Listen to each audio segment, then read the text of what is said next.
ನಿನ್ನ ಸುತ್ತ ಇರೋ ಕೊಳಕು ಮನಸ್ಸುಗಳಿಗೆ ವಾಸ್ತವ ಏನು ಅನ್ನೋದು ಗೊತ್ತಿಲ್ಲ. ಮನಸ್ಸುಗಳ ಬಂಧ ಏನು, ಅದರ ಭಾವನೆಗಳೇನು ಅನ್ನೋ ಅರಿವು ಅವ್ರಿಗಿಲ್ಲ. ಮೂರ್ಖ ಜನ ಅವರು, ಬರೀ ಲೆಕ್ಕಾಚಾರದ ಜೀವನ. ಅವರ ಲೆಕ್ಕಾಚಾರಗಳನ್ನ ತಲೆಕೆಳಗ್ ಮಾಡಬೇಕು. ಆ ಸಿದ್ಧತೆಗಳನ್ನ ಮಾಡ್ತಾ ಕೂತಿದ್ದೀನಿ. ಆ ಸಿದ್ಧತೆಗಳನ್ನ ಮಾಡ್ಕೊಂಡೇ ನಾನು ಅಲ್ಲಿಗೆ ಬರೋದು. ಹೌದು, ನೀವು ನಮ್ದವ್ರನ್ನ ಕೈ ಬಿಡಲ್ಲ ಅಂತ ನನಗೆ ಚೆನ್ನಾಗಿ ಗೊತ್ತು. ನೀವಿಲ್ಲಿಗೆ ಬರ್ದೇ ಇರಲ್ಲ ಅಂತ ಗೊತ್ತಿದ್ದು ನಿಮ್ಮನ್ನ ಪ್ರಶ್ನೆ ಮಾಡ್ಬಿಟ್ಟೆ. ದಯವಿಟ್ಟು ನನ್ನ ಕ್ಷಮಿಸ್ಬಿಡಿ. ಹೌದು, ನಾನು ಬರೋದೇ ಇಲ್ಲ ಅಂತ ನೀನ್ ಹೇಗಪ್ಪ ನಿರ್ಧಾರ ಮಾಡಿದೆ? ಬರ್ದೇ ಇರ್ತೀನ ನಾನು? ಸವಾಲ್ ಹಾಕಿ ಬಂದಿದ್ದೀನಲ್ಲ, ಏನಾದ್ರೂ ಆಗ್ಲಿ ನಿನ್ ಕೈಯಿಂದ ಪಾರ್ವತಿ ಕುತ್ತಿಗೆ ತಾಳಿ ಕಟ್ಟಿಸ್ತೀನಿ ಅಂತ ನಿದ್ದೆ ಮಾಡ್ತಾ ಇರ್ತೀನಿ ಅಂತ ಅನ್ಕೊಂಡೇನು? ನಾನು ಯಾಕೆ ತಡ ಮಾಡ್ತಾ ಇದ್ದೀನಿ ಅಂದ್ರೆ, ಆ ನಿಶ್ಚಯತಾರ್ಥದಲ್ಲಿ ನನಗಾದ ಅವಮಾನ ನನ್ನ ನಿದ್ದೆ ಕೆಡಿಸ್ಬಿಡ್ತು. ನಾನು ಆ ಅವಮಾನದಿಂದ ಹೊರಗಡೆ ಬರಕ್ ಆಗ್ತಾನೆ ಇಲ್ಲ. ಅಂತ ಅವಮಾನ ಮತ್ತೆ ಮರುಕಳಿಸಬಾರ್ದು. ಯಾಕೆಂದ್ರೆ ನನಗಿರೋದು ಇದೊಂದೇ ಒಂದು ಅವಕಾಶ. ಇದು ಸುವರ್ಣ ಅವಕಾಶ, ಕೊನೆಯ ಅವಕಾಶ ಇದು. ಹಾಗಾಗಿ ನಾನು ಎಲ್ಲ ಸಿದ್ಧತೆಗಳನ್ನು ಮಾಡ್ಕೊಂಡು ಬರ್ತಾ ಇದ್ದೀನಿ. ನಿಮ್ ಪ್ರೀತಿನ ಗೆಲ್ಲಿಸ್ತೀನಿ ಅಂತ ನಾನು ಛಲ ತೊಟ್ಟವನು. ಹಾಗಾಗಿ ಯಾವುದೇ ಕಾರಣಕ್ಕೂ ಹಿಂಜರಿಯೋದಿಲ್ಲ. ಬರ್ತೀನಿ, ಬಂದೇ.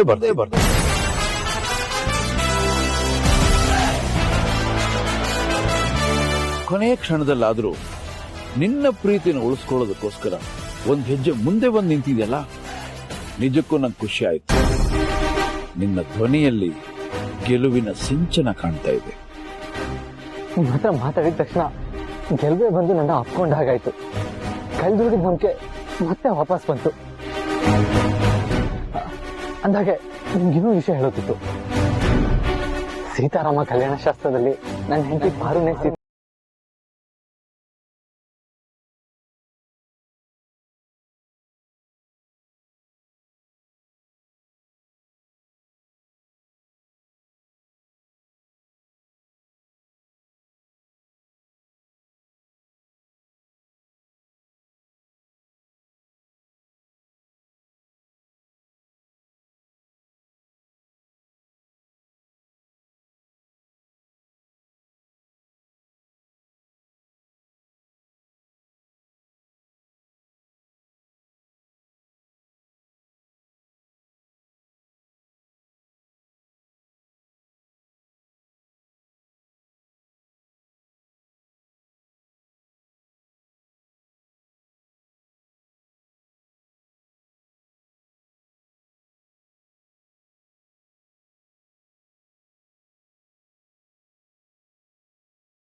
ನಿನ್ನ ಮಾತು ಕೇಳಿಸ್ಕೊತಾ ಇದ್ರೆ ನನ್ನ ಮನಸ್ಸಿಗೆ ಎಷ್ಟು ಸಂತೋಷ ಆಗ್ತಿದೆ ಗೊತ್ತಾ?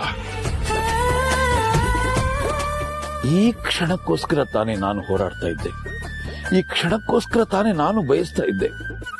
ಇದಕ್ಕೋಸ್ಕರ ತಾನೇ ಭಗವಂತನಲ್ಲಿ ನಾನು ಇಷ್ಟು ಮೊರೆ ಇಡ್ತಾ ಇದ್ದೆ. ನೋಡ್ದೇನಪ್ಪ, ಎಲ್ಲ ಅಡ್ಡಿ ಆತಂಕಗಳನ್ನ ಮೀರಿ ಆ ಭಗವಂತನ ಸಾನ್ನಿಧಾನದಲ್ಲಿ ಏನ್ ನಡೀಬೇಕು ಅದು ಸುಸೂತ್ರವಾಗಿ ನಡೆದಿದೆ. ಎಲ್ಲ ಶಾಸ್ತ್ರಗಳು ಕೂಡ ಚೆನ್ನಾಗಿ ನಡೆದಿದೆ. ನನ್ನ ಮುದ್ದಿನ ಮಗಳು ಪಾರ್ವತಿ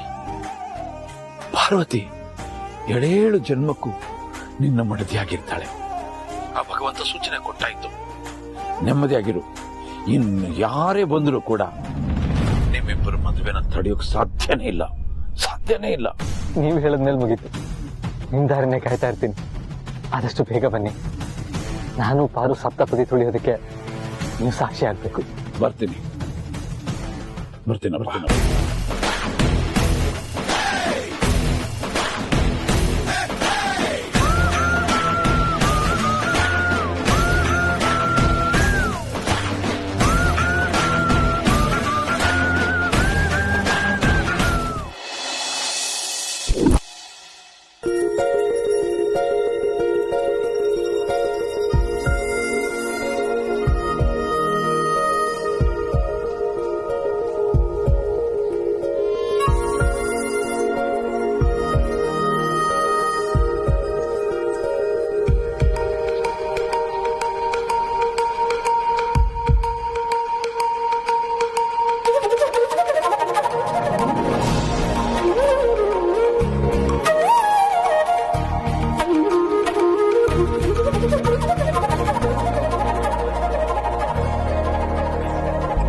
ಗೌರಿ ಪೂಜೆಗೆ ಹೆಣ್ಮಕ್ಳನ್ನ ಕರ್ಕೊಂಬನ್ನಿ.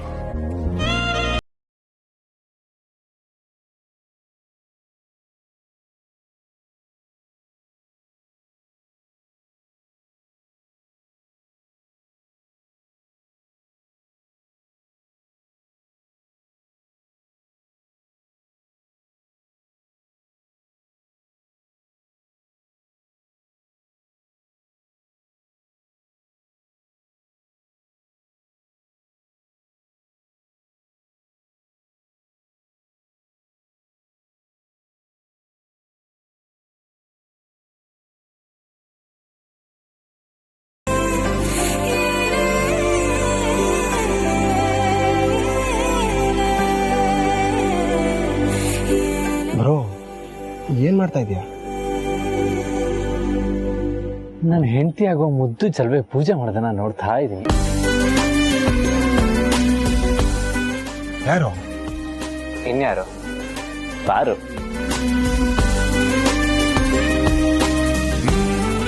ಏನ್ ಡ್ಯಾಡಿ ಇವನು ಓವರ್ ಕಾನ್ಫಿಡೆಂಟು. ಯಾಮಿನಿಗೆ ತಾಳಿ ಕಟ್ಟೋ ಟೈಮ್ ಹತ್ರ ಬಂದ್ರು ಇಷ್ಟು ಆರಾಮಾಗಿದ್ದಾನೆ. ಬ್ರೋ ಗ್ಯಾಪ್ ಅಲ್ಲಿ ಪಾರ್ವತಿ ಅವ್ರಿಗೆ ತಾಳಿ ಕಟ್ಟೋ ಪ್ಲಾನ್ ಹಾಕೊಂಡಿದ್ಯಾ ಹೆಂಗೆ? ಆ ತರ ಕದ್ದು ಮುಚ್ಚಿ ಮಾಡೋದೆಲ್ಲ ಹೇಳಿಗಳು, ನಂದೇನಿದ್ರು ಡೈರೆಕ್ಟ್.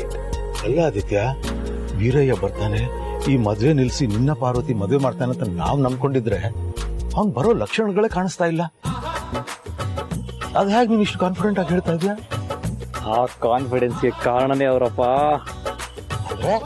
ಅಂದ್ರೆ ಅವ್ರು ಇವತ್ತು ಇಲ್ಲಿಗೆ ಬಂದೇ ಬರ್ತಾರೆ.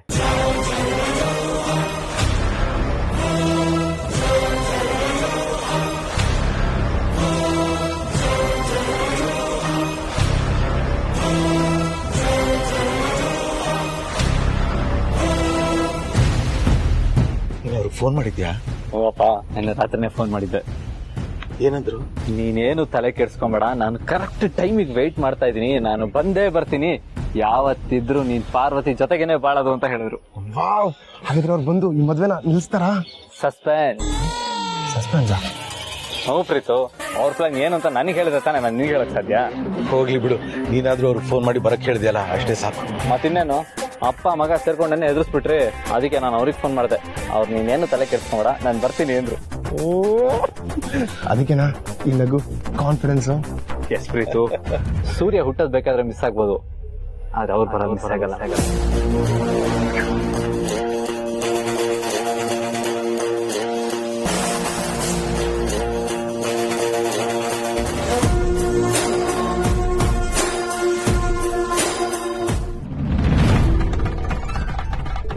ಓಂ ಹರಿದ್ರಾರಂಜಿತೆ ದೇವಿ ಶುಭ ಸೌಭಾಗ್ಯದಾಯಿನಿ ಹರಿದ್ರಾಂತೆ ಪ್ರದಾಸ್ಯಾಮಿ ಗೃಹಣಾತ್ರಿವಾಂಬಿಕೆ ಹರಿದ್ರಾಚೂರ್ಣಂ ಸಮರ್ಪಯಾಮಿ ಕುಂಕುಮಾರ್ಚನ ಸರ್ವಮಂಗಳ ಮಾಂಗಲ್ಯೆ ಶಿವೆ ಸರ್ವಾರ್ಥ ಸಾಧಿಕೆ.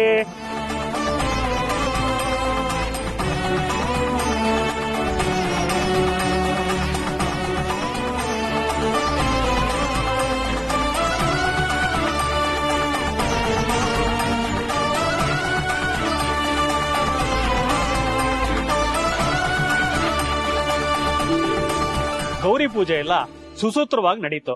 ಇನ್ನೇನಿದ್ರು ಮಾಂಗಲ್ಯ ಧಾರಣೆ ಆಗ್ಬೇಕಮ್ಮ.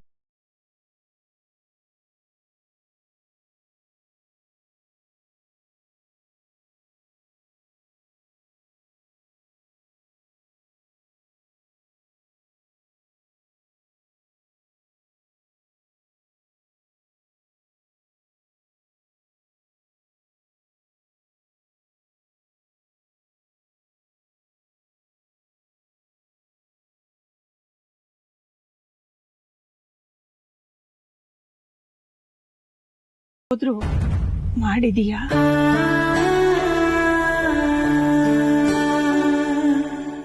ಆಚಾರದ ಪ್ರಕಾರ ನಡ್ಕೊಂಡಿದೀಯಾ?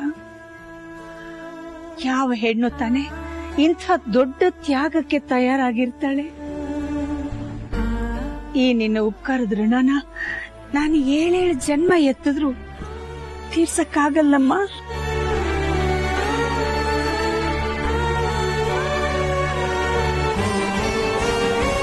ಇಲ್ಲಿಗೆ ನೀನ್ ಮಾಡ್ಬೇಕಾಗಿರೋ ಶಾಸ್ತ್ರಗಳೆಲ್ಲ ಮುಗಿದ್ವು ಪಾರ್ವತಿ.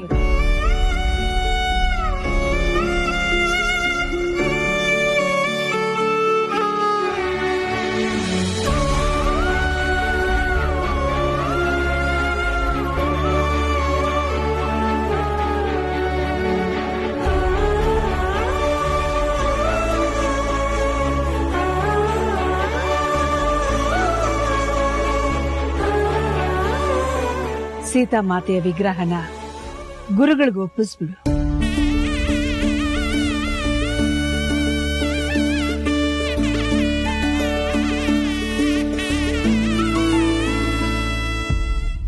ಗುರುಗಳೇ, ಬೇಡ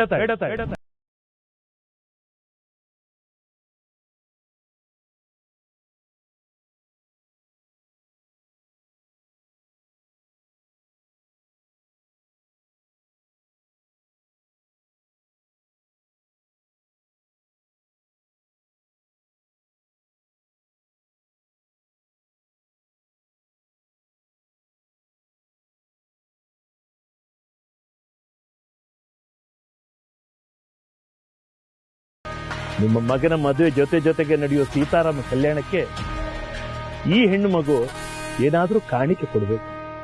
ಅದನ್ನ ನಮ್ಮ ಕೈಗೆ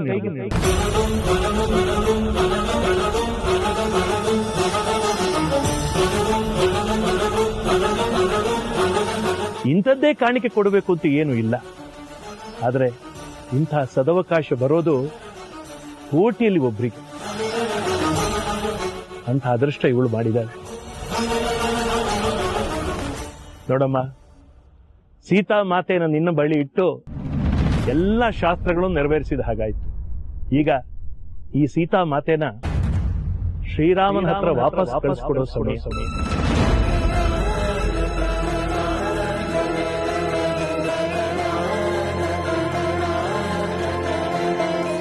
ನೀನು ಏನಾದ್ರೂ ಕಿರು ಕಾಣಿಕೆ ಕೊಟ್ಟು ಆ ವಿಗ್ರಹನ ನಮ್ಮ ಸುಪರ್ದಿಗೆ ವಹಿಸಬೇಕು. ಅದರಿಂದ ನಿನಗೆ ಶುಭ ಆಗತ್ತಮ್ಮ. ಅದಕ್ಕೇನಂತೆ ಗುರುಗಳೇ? ಏನ್ ಕಾಣಿಕೆ ಕೊಡ್ಬೇಕು ಹೇಳಿ. ವಜ್ರ, ವೈಡೂರ್ಯ, ಚಿನ್ನ ಏನ್ ಬೇಕಾದ್ರೂ ಕೊಡೋಣ ಹೇಳಿ. ಶಂಸಿತಾಯಿ, ನೀವು ಕೊಡೋ ಹಾಗೆ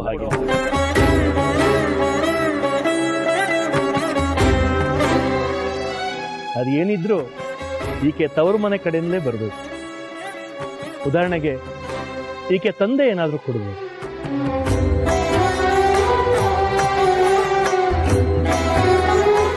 ಅಯ್ಯೋ ಗುರುಗಳೇ, ಹನುಮಂತಗ್ ನಾನೇ ಏನೋ ಕೆಲ್ಸ ಕೊಟ್ಟು ಹೊರಗಡೆ ಕಳ್ಸ್ಬಿಟ್ಟಿದ್ದೀನಲ್ಲ. ಹಾಗಾದ್ರೆ ಈಕೆ ಕಡೆಯಿಂದ ಕಾಣಿಕೆ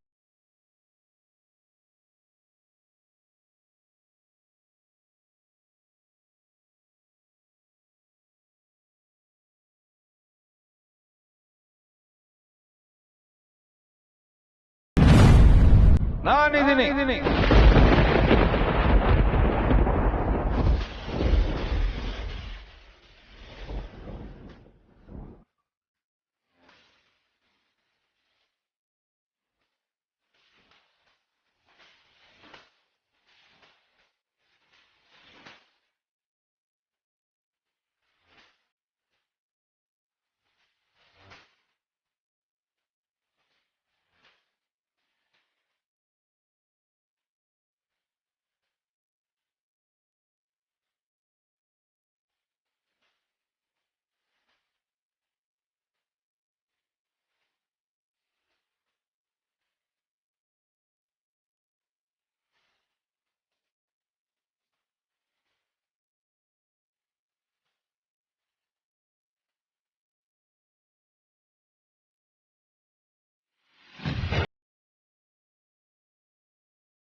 ಹೋಗ್ತೀನಿ.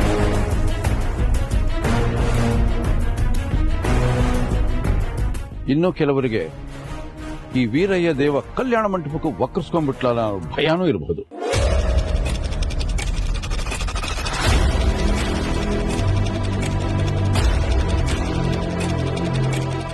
ಎಲ್ಲಿ ಅನ್ಯಾಯ ಅಧರ್ಮ ನಡೆಯುತ್ತೋ ಅಲ್ಲಿ ವೀರಯ್ಯ ದೇವ ಬಂದೇ ಬರ್ತಾನೆ.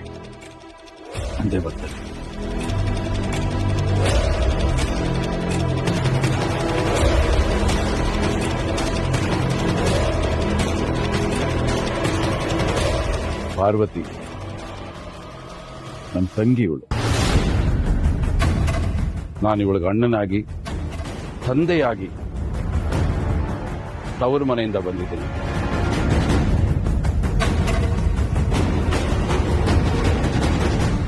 ಇವತ್ತು ಇವಳು ಮದುವೆ ನಡೆಯುತ್ತೆ ಅಂತ ಹೇಳಿ ನಾನು ಈ ಉಡುಗೊರೆನೆ ತಗೊಂಬಂದೆ. ನನ್ನ ತಂಗಿಗೆ ಅಂತ ತಂದ ಉಡುಗೊರೆ ಭಗವಂತನ ಸೇವೆಗಾಗುತ್ತೆ ಅನ್ನೋದಾದ್ರೆ ನಾನು ಇದನ್ನು ಧಾರಾಳವಾಗಿ ಕೊಡ್ತೀನಿ.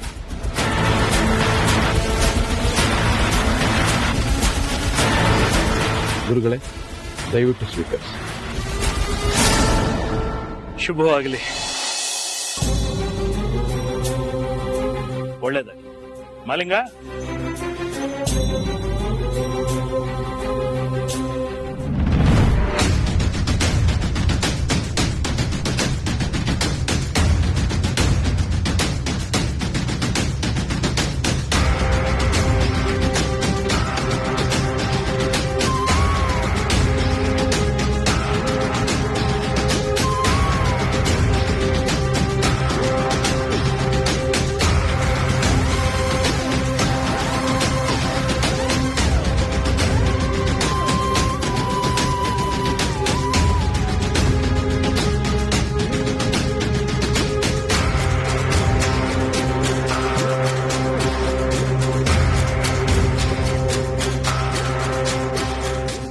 ಮುಂದಿನ ಕಾರ್ಯ ಪ್ರಾರಂಭ ಮಾಡ್ಬೋದಲ್ವಾ? ಮಾಡ್ಬೋದು. ಹುಡುಗಿನ ಅಲಂಕಾರ ಮಾಡಿ ಕರ್ಕೊಂಡ್ ಬನ್ನಿಮ್ಮ, ಶುರು ಮಾಡೋಣ. ಅನನ್ಯ,